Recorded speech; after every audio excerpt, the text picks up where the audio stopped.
Planaise, sur les hauteurs de Colombier, l'école d'infanterie 3 se prépare pour un entraînement au programme engagement en milieu urbain. Le département fédéral de la Défense nous a autorisé à filmer, pas à interviewer les recrues en exercice.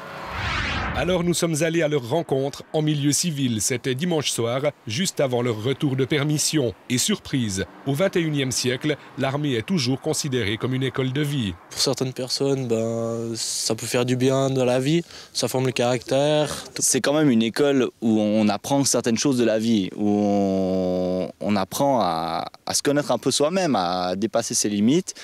Oui, est-ce qu'on apporte quelque chose vraiment à notre pays ? On se le demande. En tant que recrue, on se le demande vraiment. Le doute est donc de mise quant aux missions militaires. Entrée début novembre, près de 9000 recrues sont en train de consacrer 21 semaines à l'armée.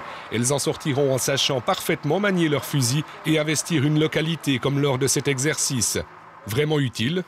Des hommes de terrain sont toujours amenés à rentrer dans le bâtiment ou pour faire des surveillances ou des arrestations. Donc je pense que d'un certain point de vue, c'est quand même utile de savoir manier un fusil, oui.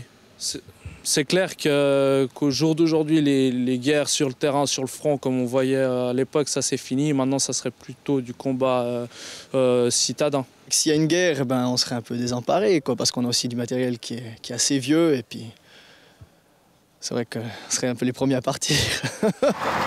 Matériel obsolète, mission décalée, de nombreuses voix tant militaires que politiques s'élèvent pour demander que l'armée réduise l'infanterie et investisse dans le combat informatique et dans la lutte contre le terrorisme.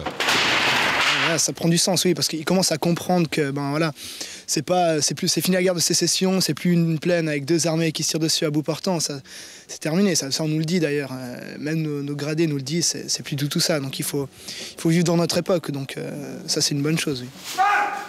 Les recrues d'aujourd'hui ne semblent donc pas remettre en question l'existence de l'armée, mais comme beaucoup, ils ont des doutes sur les missions qu'on lui donne. Reculez les jambes, encore.